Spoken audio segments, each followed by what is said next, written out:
अस्सलाम वालेकुम बच्चों, आई होप आप सब लोग ठीक होंगे। तो जैसे कि मैंने एक पहले भी वीडियो अपलोड की थी जिसमें मैंने आपको बताया कि एमपीटेट की टेस्ट हो चुकी है। सारी डिटेल्स हमने बताई कि क्या हुआ, किन बच्चों की सिलेक्शन हुई और किन बच्चों की सिलेक्शन नहीं हुई। सो वो हो गया।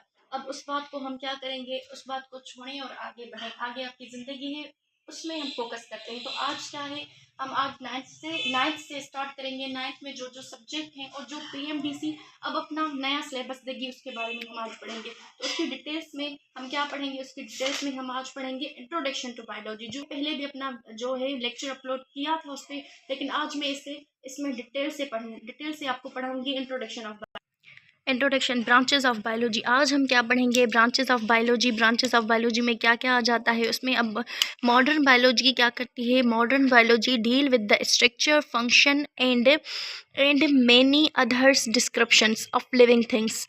जो मॉडर्न बायोलॉजी है उसमें हम क्या करते हैं, उसके फंक्शंस के बहुत सारे डिस्क्रिप्शन लिविंग थिंग्स के बारे में पढ़ते हैं।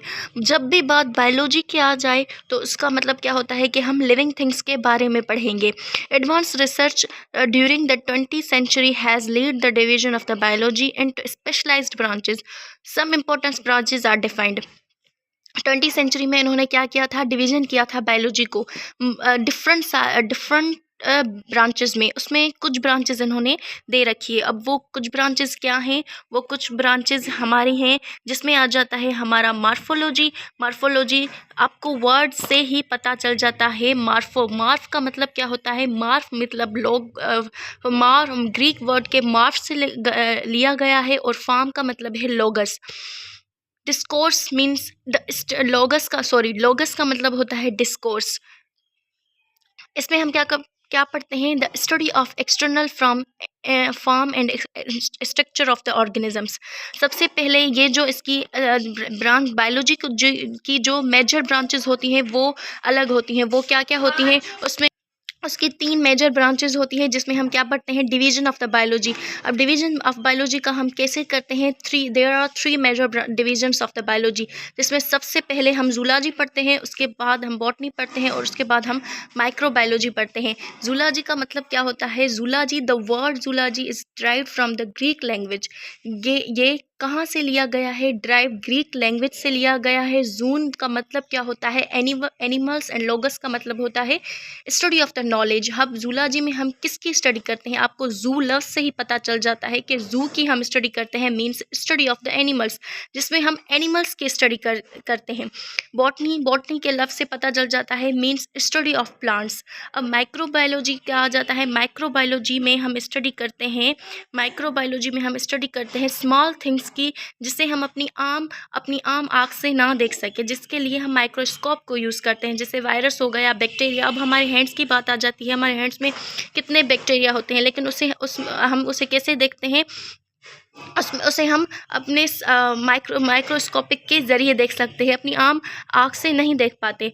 उसके अलावा 3 ब्रांचेस के अलावा इसकी और सारी ब्रांचेस है, जिसमें पहले आ जाती है मार्फोलॉजी। जैसे मैंने बताया कि मार्फो में हम स्टडी करते हैं जो भी हमारे एक्सटर्नल पार्ट हैं, उसमें हम उसकी स्टडी करते हैं मार्फोलॉजी। जैसे हमारी नोज़ हो गई, हमारी चिक्स हो गई, हमारी स्किन हो गई, वो सारी हम मार्फोलॉजी में स्टडी करते हैं। अब बात आती है anatomy. What is anatomy? Anatomy क्या है, एना के लफ्ज़ से हमें पता चल जाता है। Ana, Greek ana means part, toma means cutting.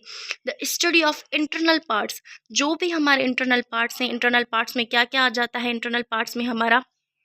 हमारे इंटरनल पार्ट्स में हमारे आ जाते हैं, जैसे कि हमारे लंग्स आ गई, किडनी आ गई, और उसके अलावा बहुत सारे ऐसे ऑर्गन जिसमें हम इंटरनल पार्ट्स की स्टडी करते हैं। जिसमें भी हम इंटरनल पार्ट्स की स्टडी करते हैं उसे हम एनाटॉमी कहते हैं। अब बात आती है सेल बायोलॉजी। सेल बायोलॉजी क्या है, सेल्स कंपार्टमेंट, जी के bios means life, logos means discourse, जिसमें हम सेल की स्टडी करते हैं, सेल की स्टडी करते हैं। उसके अलावा सेल के अंदर क्या क्या होता है, न्यूक्लियस होता है, न्यूक्लियस के अंदर क्या होते हैं, डीएनए होते हैं। अब ये सवाल भी आता है कि सेल के अंदर डीएनए किस में होती है, तो डीएनए जो होती हैं वो सेल के अंदर जो न्यूक्लियस होता है उसमें अंदर हमारी डीएनए मौजूद होती हैं। तो सेल होता है, सेल के अंदर, सेल में हमारी क्या होती है, सेल वॉल होती है, सेल मेम्ब्रेन होती है।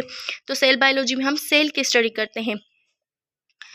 तो आई होप आपको ये डिवीजन समझ आई होंगी। बहुत सारी ब्रांचेस हैं जो हम आगे आपको मैं समझाऊंगी। तो अल्लाह हाफिज़, पढ़ाई करते रहें।